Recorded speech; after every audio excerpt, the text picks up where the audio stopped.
You can see Namsan Tower from our hotel room, which is pretty cool. Although you can see it earlier because it was covered by all those clouds, because the weather's so bad today.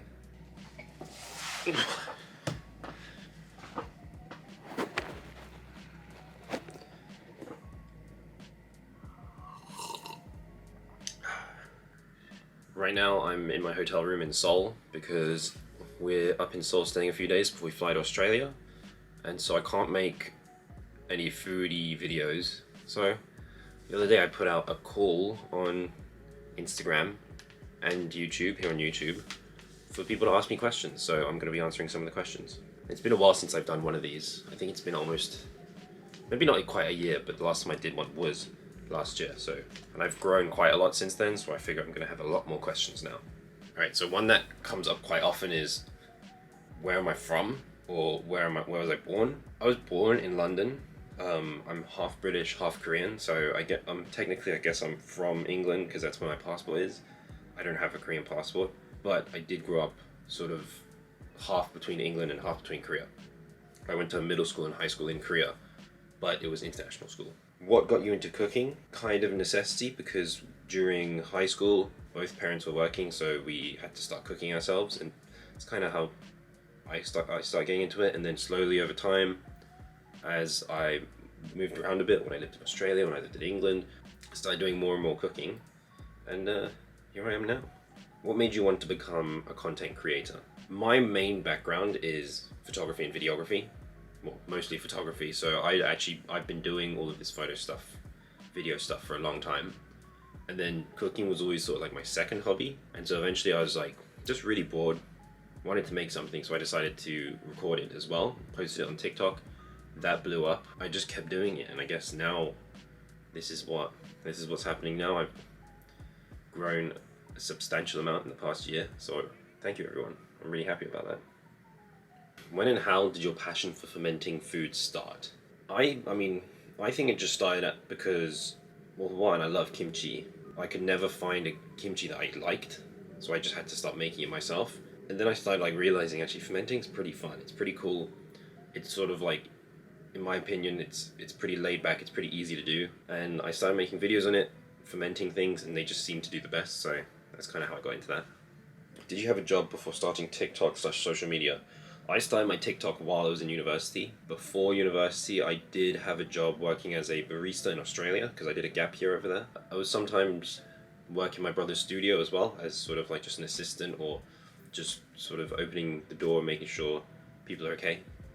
How long are you going to be in Korea? So right now I am in Korea. I've been here so far for about a month, but in a couple days, by the time this is probably posted, I'll be in Australia because I'm going to Australia for 2 months, and then I'm actually going to be back here in Korea, and I'm not entirely sure how long I'm going to be then. I think I might be going to Indonesia as well. Where I am and what I'm doing will always be on my Instagram. I'll be posting about it, dates and stuff, so if you follow me on Instagram, you'll keep up to date on everything. When is your birthday? My birthday is June the 9th, 1997, so it just passed this month, and I'm 25 as of recording this. Have you fermented olives? I haven't done olives yet, but I would like to, but I haven't been able to do it because I haven't been able to find fresh olives, especially in England. I'm thinking maybe I can get them while I'm in Australia, but we'll see. That will also take a long time, so I don't know if I'll be able to actually do that and then follow up on it, because I won't be in Australia that long. Can you speak Korean? I can speak Korean. Not very confident about it, I guess. I much prefer just speaking in English. But it's one of those things where it's you can speak Korean, say something in Korean, and then you're I don't know, what do you say in Korean? But yes, I can speak Korean. Did you anticipate the massive following you've seen on Instagram and TikTok? No. I did not expect it at all, and honestly, I did not expect it to come from where it came from, which is the chung videos, which is basically when I just mix sugar and fruit. And those videos have been doing so well for me, and the growth from those videos has been amazing. I'm honestly just blown away. I can't believe it. Do you watch K-drama? No, I don't. I don't watch K-dramas, and I don't really listen to K-pop either. So why did I move to England? Well, I'm half British, so I kind of have to live in England. But I moved back originally because I went to university there. I started all this short video stuff while I was in university. Technically, I guess I still do live there, but I'm trying to spend less time there, to be honest.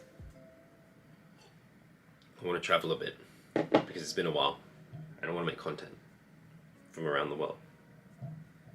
What course did you take at university? I studied marketing and advertising. Best makgeolli brand?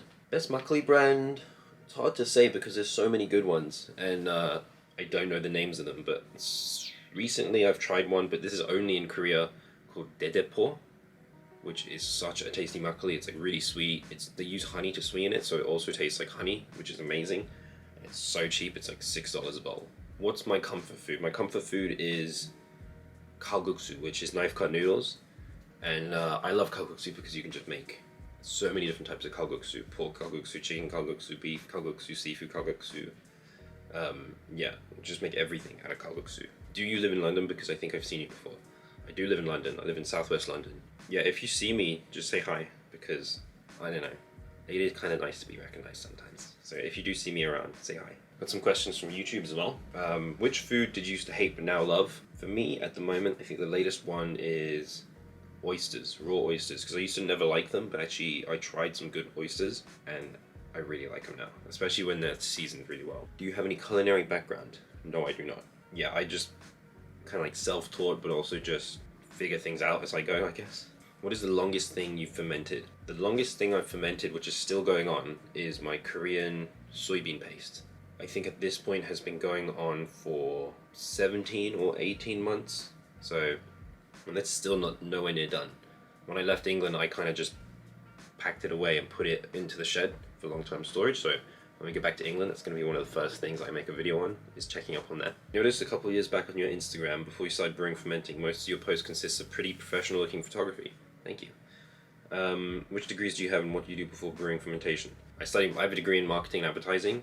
The photography on my Instagram before I started doing all the videos, is actually all my personal photography. I sort of did it as like a hobby / sometimes paid for it. But yeah, I used to photograph K-pop concerts, Korean rap concerts, all sorts of stuff. I used to do a lot of travel photography and street photography. I don't do it much anymore because, well, I don't have like the mental capacity to go out and take photos, even though I'd like to, but I have more fun doing videos now actually. Any tips for newbies? When you're fermenting, I think you could start simple. Maybe just start with like making sauerkraut, which is just cabbage and salt. And honestly, don't be too afraid. It's things like sauerkraut and fermentation, it's really difficult to mess up that badly. Taste as you go. A lot of people ask how long you should wait until something's ready, but even I don't know, because depending on the environment that you're fermenting it in, if it's hot, if it's cold, it's going to take a different amount of time. And the only thing you can really do is just taste as you go, because it's not going to kill you. It's not even going to make you sick. It might not taste good yet, but by tasting it, you can get it to exactly where you want, and kind of gives you like an idea of like how much time in your kitchen does it take for something to ferment to the point that you like. So that would be like my main tip for newbies. All right, I've answered a lot of questions there, and I guess I also want to like use this as an opportunity to like just thank everyone for 100,000 Instagram followers, which I actually hit like last month, but I haven't really been able to do. I don't know, I guess I was gonna maybe do a video about it, but never got around to it. But I guess I can say thank you everyone for following me on Instagram. Thank you everyone for following me on TikTok, and thank you everyone for following me on YouTube as well. I'm having an amazing time doing these videos, and it's not possible without you guys. And I honestly just never realized that this many people would find it as interesting as I do, because ultimately I'm just making videos on stuff that interests me, and it's really nice to know that it also interests a lot of other people too. So thank you everybody.